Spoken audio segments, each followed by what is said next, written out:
30년 전 봉인된 과거, 누가 열 권리가 있는가? 2024년 12월, 한국 연예계는 전례 없는 논쟁의 소용돌이에 빠졌다.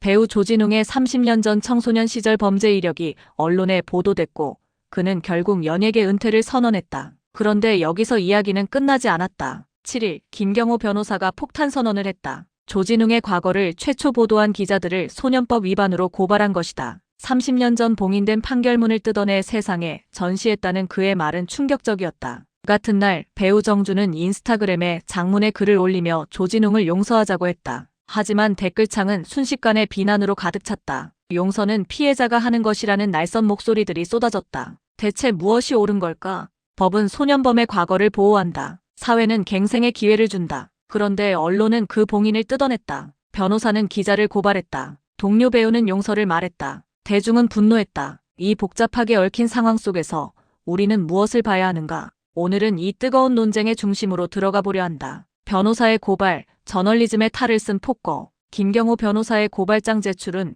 이번 사건의 새로운 국면을 열었다. 그는 조진웅의 과거를 최초 보도한 디스패치 등 매체 기자들을 소년법 제70조 위반으로 고발했다. 소년법 제70조는 소년 보호 사건 기록의 열람과 공개를 엄격히 제한하는 조항이다. 소년범의 신상과 범죄 기록이 함부로 공개되는 것을 막아 그들이 새로운 삶을 시작할 수 있도록 돕기 위한 법이다. 김 변호사는 강하게 주장했다. 사회는 미성숙한 영혼에게 다시 시작할 기회를 어렵게 결정했다. 그것이 우리가 소년법을 제정한 이유다. 그의 말에는 힘이 실려 있었다. 이어 그는 최근 한 연예 매체가 30년 전 봉인된 판결문을 뜯어내 세상에 전시했다. 이는 저널리즘의 탈을 쓴 명백한 폭거라고 비판했다. 그가 보기에 이번 사건의 본질은 유명 배우의 과거 폭로가 아니었다. 상업적 관음증이 법치주의를 조롱했다는 점이 핵심이었다. 클릭수를 위해 법이 닫아둔 문을 강제로 여는 행위.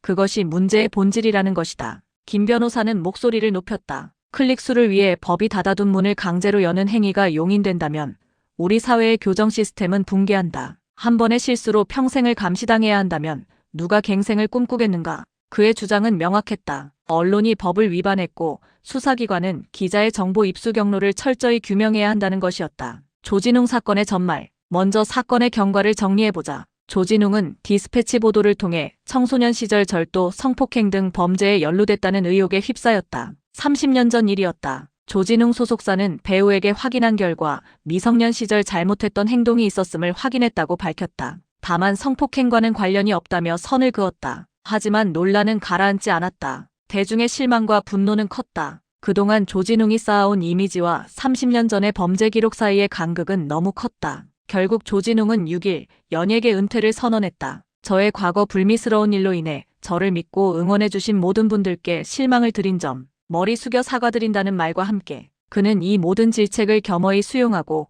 오늘부로 모든 활동을 중단, 배우의 길에 마침표를 찍으려 한다며 이것이 저의 지난 과오에 대해 제가 져야 할 마땅한 책임이자 도리라고 생각한다고 밝혔다. 30년을 배우로 살아온 한 사람의 커리어가 이렇게 끝났다. 정준의 용서론, 죗값은 이미 치렀다. 그런데 7일 배우 정준이 조진웅을 옹호하고 나섰다. 그는 인스타그램에 장문의 글을 올리며 조진웅을 용서하자고 했다. 정준은 성경의 바울을 예로 들었다. 바울은 예수님을 믿는 사람들을 전국을 찾아다니며 감옥에 가두는 사람이었다. 그리고 그가 예수님을 만나고 바울 서신이 성경에 쓰이고 믿는 사람들의 교리인 로마서를 기록했다. 그의 논리는 이랬다. 과거의 잘못을 저질렀어도 진정으로 회개하고 변화한 사람은 용서받을 자격이 있다는 것. 만약에 우리의 잘못을 자기 얼굴 앞에 붙이고 살아간다면 어느 누구도 대중 앞에 당당하게 서서 이야기할 수 없을 것이라는 그의 말에는 무게가 실려 있었다. 정준은 조진웅의 신인 시절을 회상했다. 현장에 늘 일찍 와 있고 매니저도 차도 없이 현장에 오지만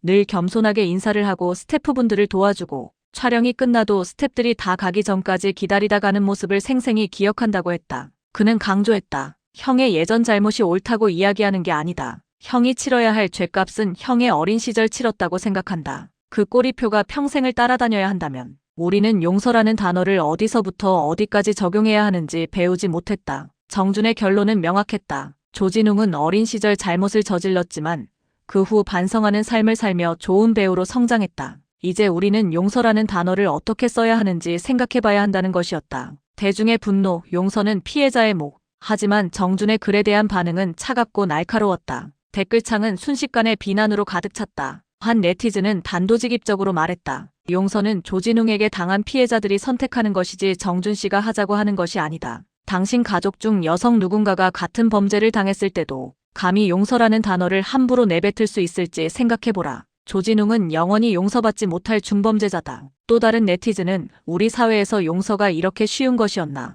그것도 강력범죄 저질렀던 사람에게라고 반문했다. 본인 가족이 피해자여도 이런 소리 가능한가라는 날선 질문도 있었다. 대중의 분노는 명확한 논리에 기반하고 있었다. 용서는 가해자가 요구할 수도 제3자가 대신 베풀 수도 없는 것이라는 점. 용서는 오직 피해자만이 선택할 수 있는 권리라는 것.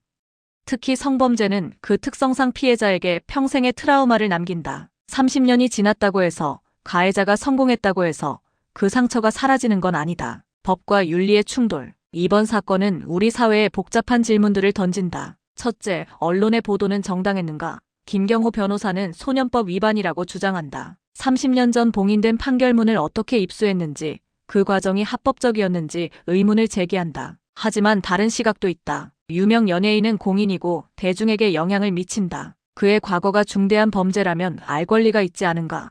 언론의 역할은 진실을 밝히는 것 아닌가? 둘째, 소년법의 보호는 어디까지인가? 소년법은 미성년자에게 갱생의 기회를 주기 위해 만들어졌다. 하지만 그 보호가 평생 지속되어야 하는가? 특히 공인의 경우에도. 셋째, 용서와 책임의 균형은? 정준은 용서를 말했지만 대중은 피해자의 권리를 강조했다. 둘 다 틀린 말은 아니다. 하지만 어떻게 균형을 맞춰야 하는가? 이 논쟁 속에서 우리가 잊지 말아야 할 것들이 있다. 먼저 피해자의 목소리다. 지금까지 보도된 내용 중에 정작 피해자의 입장은 거의 없다. 그들은 어떻게 생각하고 있을까?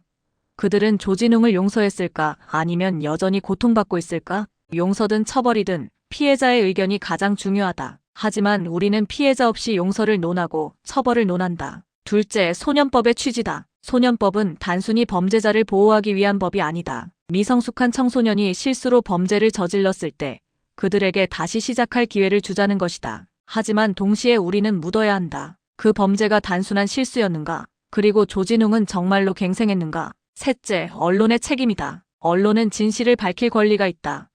하지만 동시에 법을 지킬 의무도 있다. 만약 소년법을 위반해서 정보를 입수했다면 그건 명백히 문제다. 이 모든 논쟁 속에서 우리가 찾아야 할 것은 희망이다. 조진웅은 은퇴를 선언했다. 30년 배우 생활의 끝이었다. 그는 자신의 과거에 대한 책임을 지겠다고 했다. 김경호 변호사는 법적 대응에 나섰다. 소년법의 취지를 지키기 위해서였다. 정준은 용서를 말했다. 비난을 받을 걸 알면서도 동료를 위해 목소리를 냈다. 대중은 분노했다. 피해자를 생각하며 정의를 외쳤다. 모두가 자신이 옳다고 믿는 길을 가고 있다. 그리고 어쩌면 모두가 부분적으로는 옳을 수도 있다. 우리에게 필요한 건 이분법적 사고가 아니다. 조진웅이 나쁘다 혹은 조진웅을 용서해야 한다가 아니라 더 깊이 생각하는 것이다. 피해자의 고통을 외면하지 않으면서도 갱생의 가능성을 믿는 것. 법의 취지를 존중하면서도 공인의 책임을 묻는 것. 용서의 가치를 인정하면서도 그것이 피해자의 권리임을 잊지 않는 것.